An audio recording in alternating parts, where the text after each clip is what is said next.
Hello guys, இன்றைக்கி நம்ம எதை பற்றி பார்க்க போகிறோன்னா பன்னீர் டிக்கா எப்படி செய்ய போகிறோம் அப்படின்றது தான் நம்ம பார்க்க போகிறோம் இந்த வீடியோவில். ஸோ ஸ்கிப் பண்ணாமல் வீடியோ ஃபுல்லாக பாருங்கள். ஸோ பன்னீர் பார்த்திங்கனாக்கா பன்னீரில் நிறைய ப்ரோட்டீன் கண்டென்ட்ஸ்லாம் நிறைய இருக்குது. ஸோ அதில் பார்த்தோன்னா நம்ம அது ஒரு மில்க் கண்டென்ட் தான். ஸோ பன்னீர் ஒரு நிறைய பேருக்கு ரொம்ப பிடிச்ச ஒரு டிஷ் அப்படின்னு சொல்லலாம். ஸோ பன்னீர்லேயே பார்த்திங்கனாக்கா நிறைய வெரைட்டி நம்மலாம் செய்யலாம். ஸோ இப்போ நம்ம பன்னீர் திக்கா தான் செய்ய போகிறோம். ஸோ அது ஃபஸ்ட்டு பார்த்திங்கனாக்கா மசாலா எல்லாத்தையும் போட்டு மிக்ஸ் பண்ணியாச்சு. ஸோ நெக்ஸ்ட்டு ஒரு சின்ன பேனில் ஆயிலை ஊற்றி ஸோ அந்த பன்னீரை ஃப்ரை பண்ணிகிட்ருக்கோம்.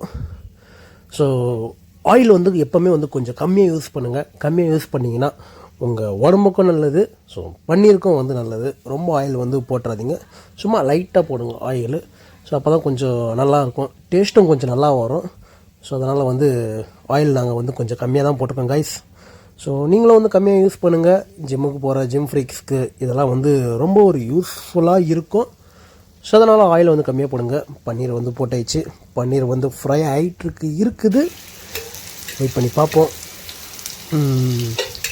நல்லா ஃப்ரை ஆகிட்டு இருக்குது பன்னீர். பார்க்கவே ரொம்ப எம்மியாக இருக்குது. கொஞ்சம் கொஞ்சம் ஆயில் போடுறாங்க ஆயில் இல்லாத இடத்துல. ஸோ ஆயில் கம்மியாக போடணும். அதுக்குன்னு சொல்லிட்டு ஆயிலே போடாமல் இருக்கக்கூடாது. ஆயில் கம்மியாக யூஸ் பண்ணால் பிரச்சனை கிடையாது, அதிகமாக யூஸ் பண்ணால் பிரச்சனை. ஸோ ஃப்ரை ஆகிட்டு இருக்குது. ஸ்லோ ஸ்டீமில் வச்சு ஃப்ரை பண்ணுங்கள். ஸோ பன்னீர் அழகாக ஒரு 2-3 பன்னீர் அழகாக ஃப்ரை ஆகிருக்குது. அண்டு இவன் நான் மேலே இருக்கவங்க ஃப்ரை ஆக மாட்டான், ரொம்ப பொறுமையாக ஃப்ரை ஆகிறான். இல்லை அவனுக்கு ஏதோ கேஸ் கீஸ் ஆன் பண்ணல அவனுக்கு. பாருங்கப்பா என்னான்ட்டு. இல்லை இல்லை இல்லை இல்லை இல்லை இன்னும் ஃப்ரை ஆக மாட்டான். ஃப்ரை ஆகிட்டான்.